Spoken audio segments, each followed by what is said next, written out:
Hello students, class 9 की first chapter संख्या पद्धति के थर्ड पार्ट में आपका हार्दिक स्वागत है। स्टूडेंट्स, इस पार्ट में हम एक्सरसाइज 1.4, 1.5 और 1.6 से संबंधित सवालों को हल करेंगे। यदि जो स्टूडेंट्स हमारे इस चैनल पे नए आए हैं, अगर उन्होंने हमारे फर्स्ट और सेकंड पार्ट को नहीं देखा है तो उसका लिंक मैंने डिस्क्रिप्शन बॉक्स में दिया है और साथ ही मैंने आई बटन पर भी आपको इनका लिंक दिया है। आप उस पर क्लिक करके पहले और दूसरे वीडियो को देख सकते हैं। जब आप पहले और दूसरे वीडियो को आप देखेंगे तभी आप समझेंगे कि थर्ड पार्ट में क्या हो रहा है। ओके, तो चलिए टाइम वेस्ट नहीं करते और अपना वीडियो हम स्टार्ट करते हैं। वीडियो स्टार्ट करने से पहले मेरी आपसे एक रिक्वेस्ट है, यदि आप चैनल पर नए हैं तो वीडियो को लाइक कीजिएगा और मेरे चैनल को सब्सक्राइब कीजिएगा और साथ में बेल को हिट करना मत भूलिएगा। जब आप बेल को हिट करेंगे तभी आप जो है मेरे सभी नए नए वीडियो की नोटिफिकेशन सबसे पहले आप पाएंगे। तो बेल को हिट करना मत भूलिएगा। तो चलिए आज का वीडियो हम स्टार्ट करते हैं।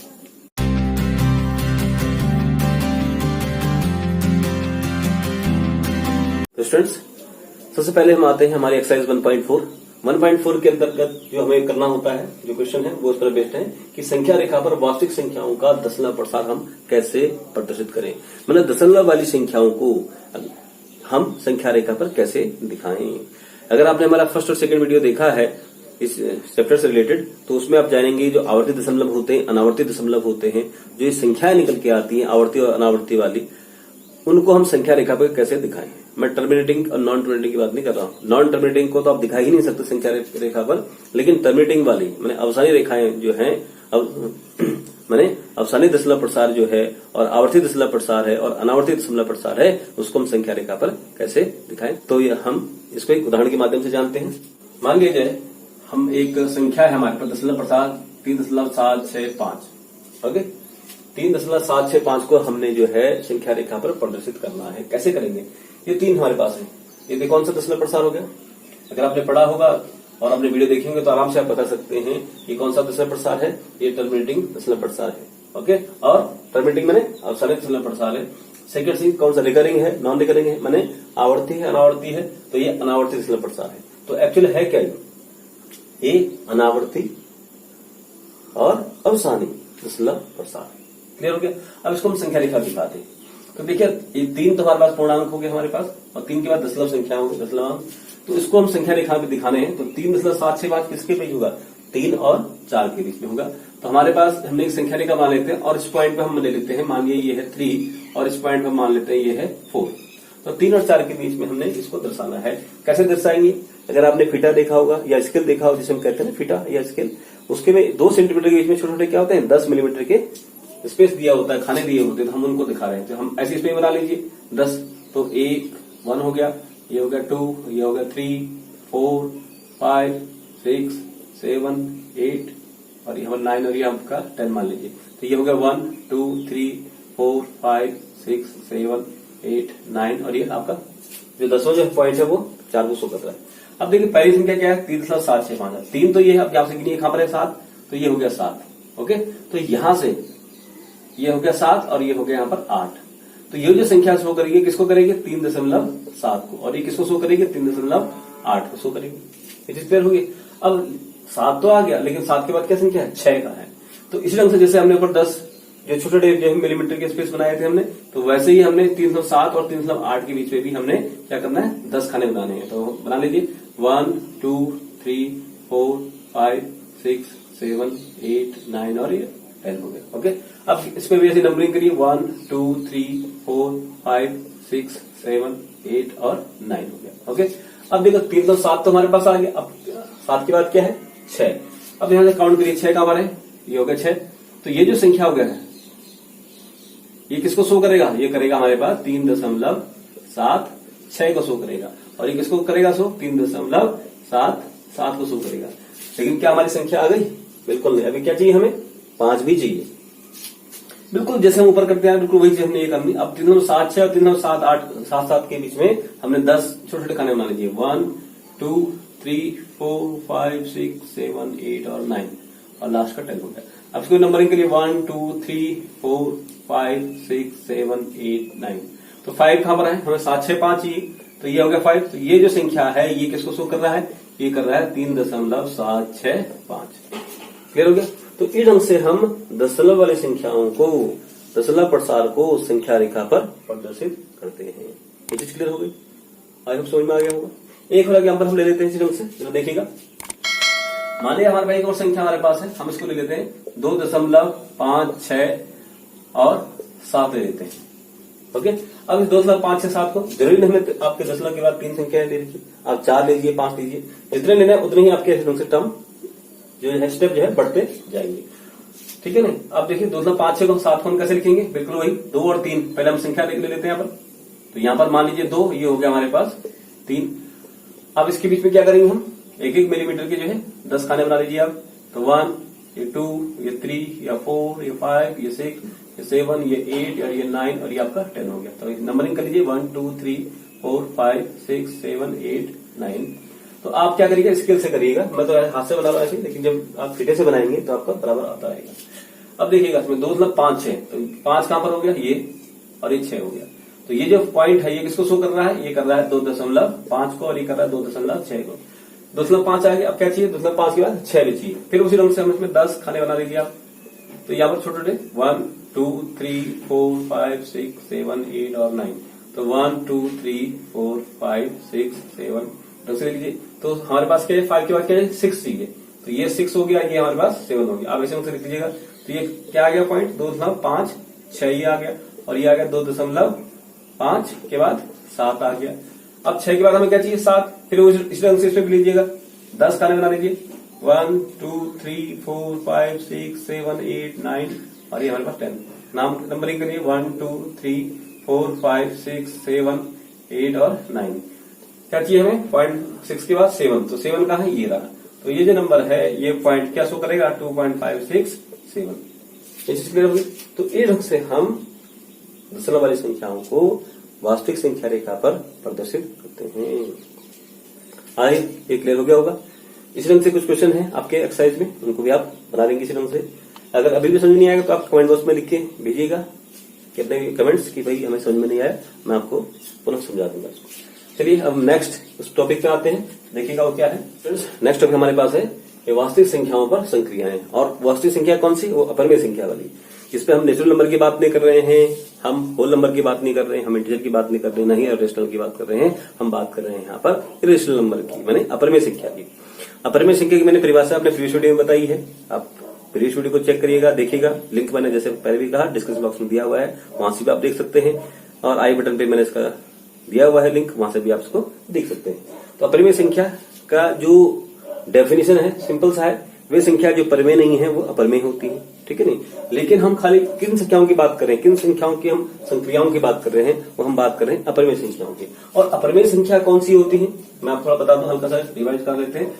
अपरिमेय जो संख्याएं हमारे पास होती हैं, इसमें वे संख्याएं आती हैं जिनका दशमलव प्रसार एक तो क्या होता है, नॉन टर्मिनेटिंग होता है, दूसरा क्या होता है, नॉन रिकरिंग होता है। माने मान लिया जाए 2.6, 7, 8, 5, 4, 3, 2 डॉट डॉट डॉट चलता जा रहा है, तो इसमें कोई भी अंक रिपीट नहीं हो रहा है, ठीक है ना, इसमें कोई भी अंक रिपीट नहीं हो रहा है। तो ऐसी संख्या जिसका ये मान होगा तो उसका दशमलव प्रसार क्या होगा, उसका वो कैसी संख्या होगी, अपरिमेय संख्या होगी। और दशमलव प्रसार क्या होगा, दशमलव प्रसार इसका होगा अनावर्ती और अनअवसानी, माने नॉन टर्मिनेटिंग। क्लियर हो गया। तो ऐसी संख्याएं जैसे हमारे पास आती है अक्सर √2, √5, √3, √11, ये सब संख्याएं क्या है, ये अपरिमेय संख्याओं को शो करते हैं। और इसके अलावा एक हमारे पास संख्या है पाई, जिसपे बहुत ज्यादा जो है वाद विवाद होता रहता है कि पाई कैसी संख्या, परिमेय संख्या और अपरिमेय संख्या। पाई की वैल्यू देखिए, अगर आप सिंपल देखेंगे 22/7 को ध्यान देंगे तो 22/7 तो भाई परिमेय संख्या है, क्योंकि परिमेय संख्या की डेफिनेशन क्या कहती है, P/Q होती है, Q 0 नहीं होना चाहिए, तो इसमें Q 0 नहीं है। लेकिन जब हम इसको भाग करते हैं, भाग करने के बाद जो वैल्यू हमारे पास आती है तो वो कौन सी वैल्यू हो जाती है, एक तो हो जाती है वो नॉन टर्मिनेटिंग वाली और नॉन रिकरिंग वाली हो जाती है, अर्थात वो अपरिमेय संख्या की सारी कंडीशन को फुलफिल करता है, इसलिए पाई जो है अपरिमेय संख्या है। ये चीज क्लियर है, आई होप ये समझ में आ गया होगा कि पाई परिमेय है या अपरिमेय, ठीक है।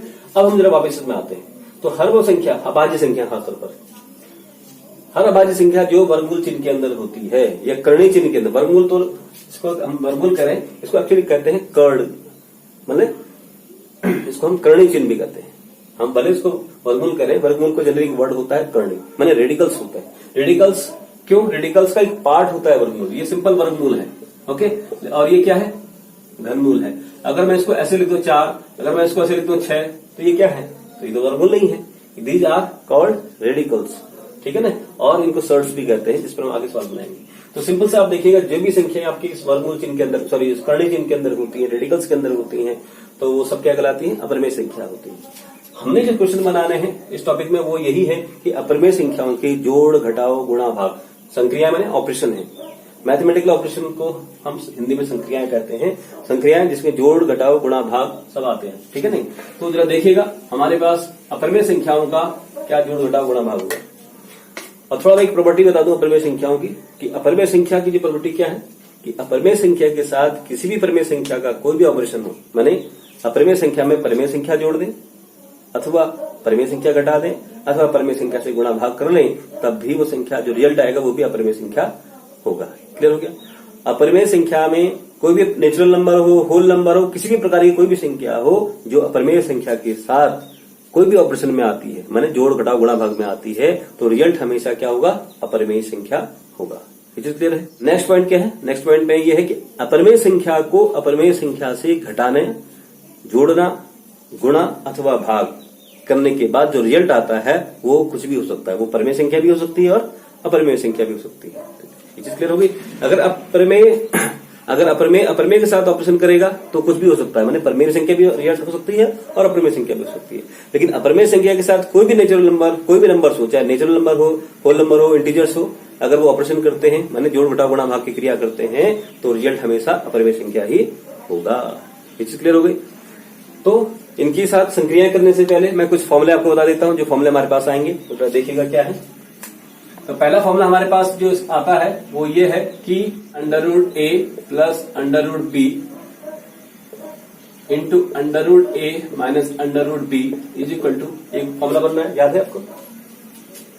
क्या फॉर्मूला बनेगा? अगर हम इसको पूरा √a को a मान लें तो a plus B into A minus B क्या होता है? a square minus B square.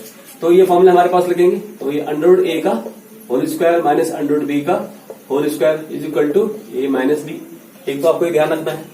Second point आपको क्या ध्यान रखना है कि √a into √b is equal to √ab। माने अगर कोई वर्गमूल वाली संख्याएं ऐसी हैं और इनकी गुणा कर दी जाए तो दोनों की दोनों एक ही चिन्ह के अंदर, एक ही कर्ण चिन्ह के अंदर मल्टीप्लाई में आ जाते हैं। ये चीज क्लियर होगी? अभी मैं इसके एग्जाम्पल लेते हुए समझाऊंगा आपको। ऐसे ही देखिएगा, अगर हम √a प्लस √b इनका होल स्क्वायर कर लेते हैं तो क्या बनेगा? तो ये हो गया √a का होल स्क्वायर प्लस √b का whole square plus 2 into √a into √b। ध्यान दीजिए, किसी भी अंडर वाले टर्म का स्क्वायर जब हम करते हैं तो उसका अंडर का चिन्ह हट जाता है। तो ये क्या हो गया? √a का स्क्वायर a, √b का स्क्वायर b प्लस 2 इंटू, अब दोनों की मल्टीप्लाई कर रहे हैं तो हम एक ही चिन्ह के अंदर जाएगा, तो a into B. Which is clear हो गई? सेम चीज हमारे पास जो चौथा जो फॉर्मूला हमारे पास बनेगा वो ये है √a माइनस √b का होल स्क्वायर। ये क्या बनेगा? वही चीज, √a का होल स्क्वायर प्लस √b का whole square minus 2 into √a into √b। तो वही चीज हो जाएगी। √a का स्क्वायर क्या होगा? a प्लस √b का स्क्वायर क्या होगा? b minus 2 into √ab। ये चीज क्लियर होगी? ये 4 पॉइंट हमारे पास है जो आपको ध्यान रखने हैं क्वेश्चन बनाते हुए। ये चीज क्लियर हो गई? अब हम आते हैं क्वेश्चंस पर इनके। देखिएगा क्या क्या है क्वेश्चन है। देखिए क्वेश्चन लेते हैं हम। अगर हमारे पास ये है, हमारे पास मान लीजिए √5 प्लस √2, इसकी हम मल्टीप्लाई कर रहे हैं √5 माइनस √2 से, तो क्या होगा? √5 प्लस √2 इंटू √5 माइनस √2 हो गया, तो a plus B into a minus B इसको टू क्या हो गया? a square minus B square वाला फॉर्मूला लग गया। तो a square minus B square क्या हो गया? √5 का होल स्क्वायर माइनस √2 का होल स्क्वायर हो गया। तो √5 का स्क्वायर क्या हुआ? √5 का स्क्वायर हो गया 5 माइनस √2 का स्क्वायर क्या हो गया? 2। तो ये कितना आ गया आंसर आपके पास? 3 आपके पास आंसर। ये चीज क्लियर हो गई? अब जरा देखिएगा नेक्स्ट क्वेश्चन ले लेते हैं। अगर आपसे ये कहा जाए √7 प्लस √2 इनका होल स्क्वायर करिए, तो इनका होल स्क्वायर क्या होगा? वही a स्क्वायर माने √7 का स्क्वायर प्लस b स्क्वायर माने √2 का whole square plus 2 into √7 into √2 का हो गया। तो √7 का स्क्वायर क्या हो गया? 7। √2 का स्क्वायर क्या हो गया? 2 प्लस इन दोनों की मल्टीप्लाई कर लीजिए आप, तो 7 2 जा, तो ये 7 इंटू 2 अंदर चले जाएगा। और 7 प्लस 2 क्या हो गया भाई? जरा देखिएगा, 7 प्लस 2 ये हो गया 9 प्लस 2 इंटू √7 2 जा 14। ये चीज क्लियर होगी? तो ये ढंग से हमारे पास आपकी जो एक्सरसाइज है 1.5 वो क्वेश्चन आपके बनते हैं। ये चीज क्लियर है? आई होप समझ में आ गया होगा आपको। चलिए कुछ और क्वेश्चन लेते हैं इसके, जरा देखिएगा। अब जरा इसको देखिएगा, √11 माइनस √10 का हम क्या कर रहे हैं, होल स्क्वायर कर रहे हैं।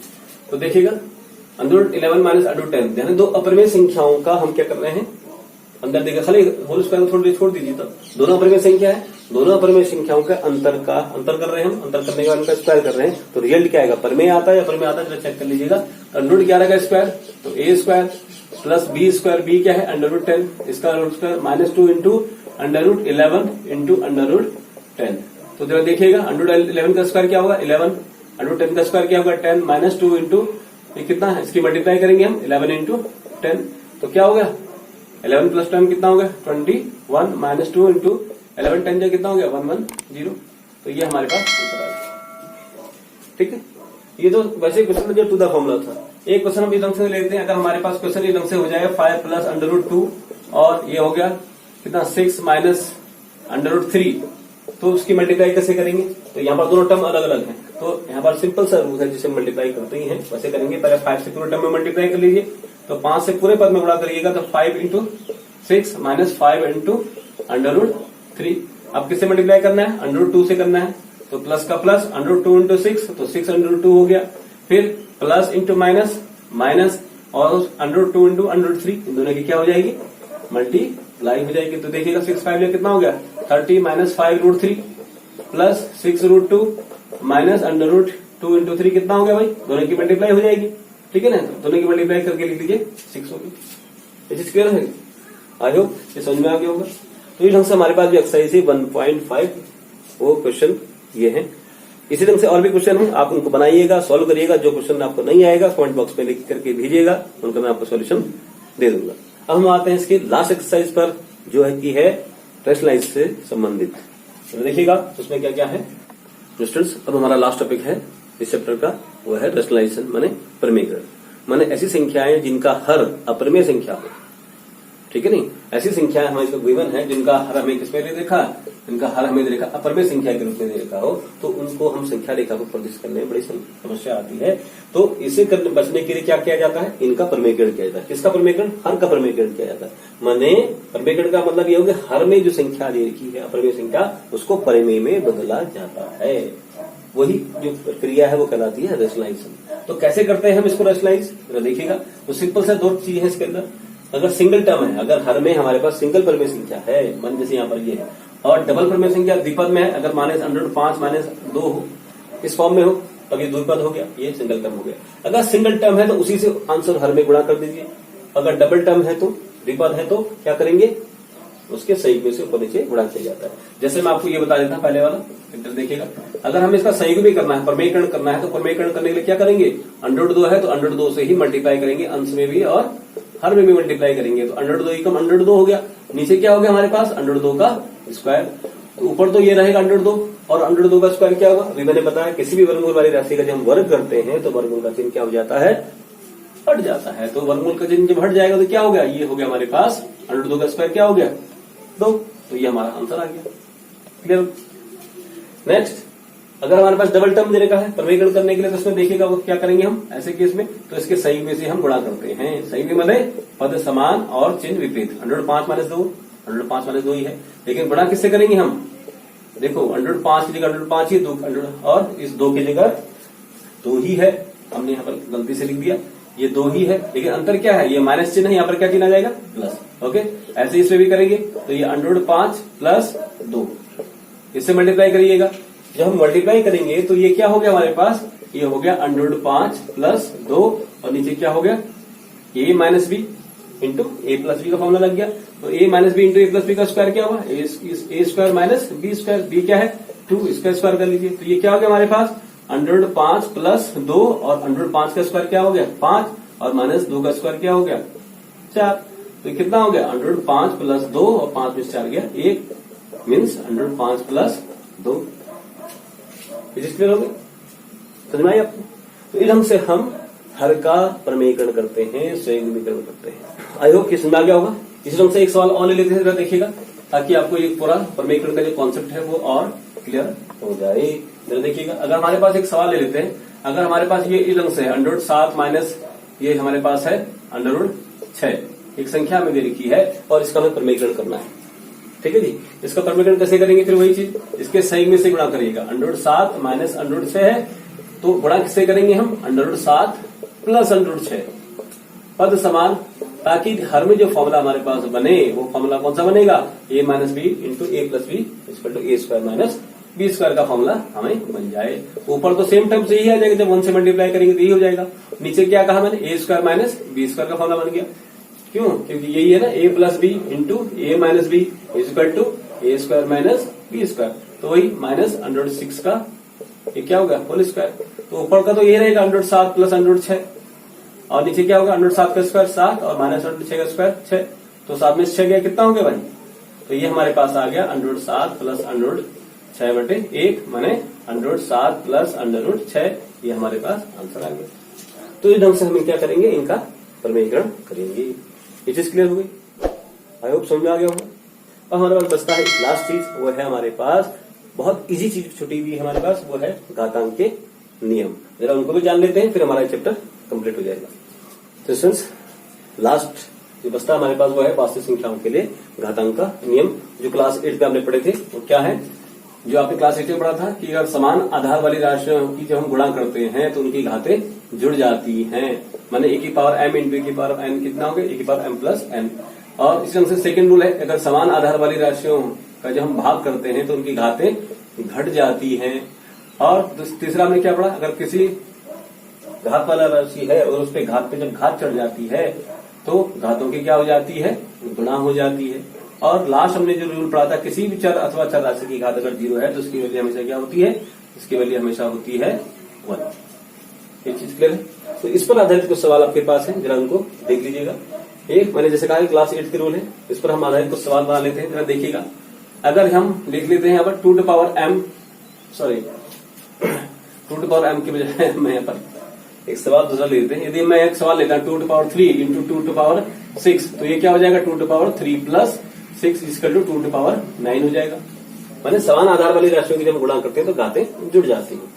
आपके पास घातें रेशनल फॉर्म में भी हो सकती है या किसी भी इंटीजर की फॉर्म में हो सकती है। आप देख लीजिएगा इसको। एक मान लीजिए जैसे इसमें है 3 की घात 1/3 की घात मान लीजिए 4/5 है, और नेक्स्ट है उसको डिवाइड कर रहे हैं 3 की घात 2/5 से, तो क्या होगा? देखो समान आधार वाली राशियों की जब हम भाग कर रहे हैं तो घातें क्या हो जाएंगी? घट जाएंगी। 3 की घात 4/5 माइनस 2/5 हो जाएगा। तो 3 की घात कितना हो गया? 5 का 5 लिखिए, 4 में से 2 गया, 4 माइनस 2, तो ये क्या होगा? 3 की घात 2/5, ये इसका आंसर हो जाएगा। ठीक है, इसी ढंग से हम इसके लिए इस फॉर्मूले के लिए देखिए, अगर मैं लिखता हूं यहाँ पर कितना? 6 की घात 3 और की घात 1/3, तो यहाँ पर दोनों क्या होगा? घात पे जब घात चढ़ी होती है तो घातों की क्या हो जाती है? गुणा हो जाती है। 6 की घात 3 गुणा गया 1/3, 3 से 3 कैंसिल हो गया, कितना? 6 की घात 1 इक्वल टू 6। ये समझ में? और यहाँ पर जैसे ये 100 है, 100 की पावर 0, इसकी वैल्यू क्या हो गई? 1। ठीक, कोई भी राशि हो, चर अथवा अचर। मान लिया मैंने लिख दिया x की पावर 100 और होल की पावर 0, तो इसकी वैल्यू क्या होगी? जैसे मैंने कहा अगर घात पे घात चढ़ते तो घातों की गुणा हो जाती है। तो 100 इंटू 0 क्या हो गया? 100 इंटू 0 तो x की पावर 0 से किसी भी संख्या को जब मल्टीप्लाई करते हैं तो उसका मान कितना हो जाता है? 0 हो जाता है। तो x पावर 0 की वैल्यू कितनी हो गई? 1। ये चीज क्लियर हो गई? तो इस ढंग से हम क्वेश्चन को बनाते हैं। आई होप ये समझ में आ गया होगा आपको। इसी ढंग से कुछ क्वेश्चन आपकी एक्सरसाइज में भी गिवन है, उनको आप बनाइएगा। जो क्वेश्चन आपको नहीं आए उसको आप कमेंट बॉक्स में लिखकर आप मुझसे पूछ सकते हैं, मैं उसका सॉल्यूशन आपको अवश्य दूंगा। तो चलिए अब मिलते हैं हम नेक्स्ट वीडियो में। Thank you very much.